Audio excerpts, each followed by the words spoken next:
দুনিয়ার মানুষের প্রশংসা করলে মানুষ যত খুশি হয়, আল্লাহ পাকের প্রশংসা করলে আল্লাহ পাক রব্বুল আলামিন তার থেকে আরো হাজার গুণ বেশি খুশি হয়। সকলে বলি সুবহানাল্লাহ। অতএব বান্দা মুমিন সুখে দুঃখে সর্বহালাতে শুকরিয়া আদায় করবে কার? আল্লাহর শুকরিয়া আদায় করবে, কারণ তিনি আমাদের সৃষ্টিকর্তা, তিনি আমাদের রিজিক দাতা, তিনি আমাদের জীবন মরণ মৃত্যুর পরেও কবর জগতে সহযোগিতা করার একমাত্র আল্লাহ ছাড়া বিকল্প কোনো পথ নাই। কথা ঠিক কিনা? হাসরের ময়দান যেদিন কায়েম হয়ে যাবে ওই দিনেও আল্লাহ ছাড়া বিকল্প কোনো পথ নাই।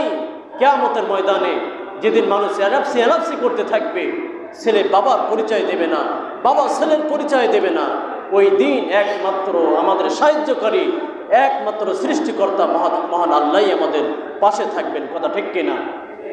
অতএব মুমিন সুখে দুঃখে সর্বে হালাতে একমাত্র মহান আল্লাহর শুকরিয়া আদায় করবে। দুশে মহান আল্লাহ পাকের আরও শুকরিয়া যে আল্লাহ পাক রব্বুল আলামিন আপনারা আমার শরীরকে সুস্থ রেখেছেন, ভালো রেখেছেন। মাহে রমাদানের পরে গুরুত্বপূর্ণ একটি মাস, সেটা হলো শাওয়াল মাস।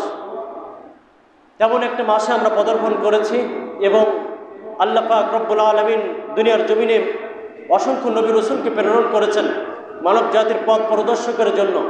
আপনি আমি পেয়েছি শ্রেষ্ঠ নবী হযরত মুহাম্মদ মুস্তাফা সাল্লাল্লাহু আলাইহি ওয়াসাল্লাম। আপনি আমি পেয়েছি মহাগ্রন্থ আল কোরআন। এটাও আল্লাহর দরবারে শুকরিয়া। শুকরিয়া তা আরও একবার শুকরিয়া আদায় করি, আলহামদুলিল্লাহ।